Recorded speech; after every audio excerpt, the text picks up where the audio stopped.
quand j'étais jeune, je voulais être ingénieur dans les pompes et dans les chaussées. Alors on m'avait mis à l'école. J'y suis resté jusqu'à 19 ans et demi.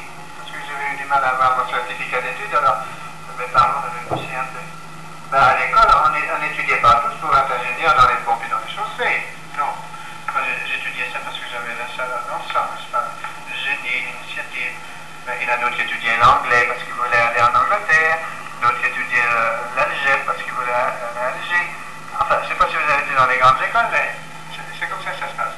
Et vous savez, quand on a fini ses études comme ingénieur dans les pompes et dans les chaussées, en sortant, on a une place tout de suite. Alors, moi, en sortant, j'étais chef cantonnier.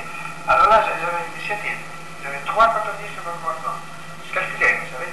Parce que vous savez, dans les routes, tant de cailloux, tant de trous, tant de brouettes, des multiplications, des divisions. Enfin, j'avais fait les études pour ça, c'était normal. Si tout le monde me connaissait bien là-bas, même les gosses, le doyen criait l'ingénieur, l'ingénieur. Ils savaient bien que j'étais ingénieur. Après ça, à un moment donné, au régiment RD, alors je me suis dit, en tant qu'ingénieur, ils vont me repérer. Ah, ça n'a pas manqué, ils m'ont mis dans le génie. Mais là, j'étais chez moi avec tous les ingénieurs. Ils m'appelaient l'ingénieur. Ils m'appelaient même l'homme lumière. Parce que j'avais été versé dans une section motocycliste comme éclaireur. Mais là, vous comprenez, j'éclairais avec ma moto. Vous savez, vous me suivez. Hein? Avec ma moto, je faisais de la lumière. J'avais l'initiative.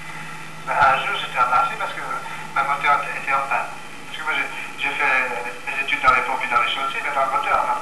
Mais quand même, je n'ai pas voulu rester là. Vous savez, dans le génie, on est tous comme ça, on veut toujours chercher, voir plus loin. Moi, j'en ai pas eu longtemps, vous savez. Quand tu as l'initiative, j'ai vu le Ziegler, les Ziegler. Hop, c'était le Ziegler. Après, la bougie, j'ai fait faire l'étincelle. En moins de 2, ça y était. Tu le fais à la moto. Là, j'étais pas bien parce que j'avais des traces sur ma capote, alors j'ai pris feu, ça me chauffait, ça me chauffait. Mais quand même, j'ai pas gardé de l'or. Toujours une initiative, il y avait une ambassadeur à côté. Je me suis dit, je vais me rouler dans l'air, ça va tout étouffer. Aussitôt dit, aussitôt fait. Hop. C'est pas eu longtemps. Je n'ai pas fait attention, mais là-bas, j'avais beaucoup de vaches. Alors, forcément, il y avait beaucoup de. Puis je me suis roulé dedans, forcément. Puis plus je me roulais, n'est-ce pas, plus j'en écrasais. Surtout moi qui suis lourd, vous pensez. J'avais bien appris à l'école, Pierre qui roule n'amasse pas mouche. Je vous garantis que si Pierre n'en a pas ramassé de la mouche, j'en ai ramassé, moi. J'étais plutôt à mouche caillée. Mais quand même, j'ai pas perdu de là. Toujours une initiative, il y avait une mère qui était là à côté, j'ai plongé sous l'eau. Oh, allez, hop, aussitôt dit, aussitôt fait, hop. Pas plus longtemps, j'ai plongé sous l'eau. Je n'ai pas loupé, surtout que je ne sais pas nager. Mais après, je ne pouvais plus remonter. Alors je me suis retrouvé à l'hôpital.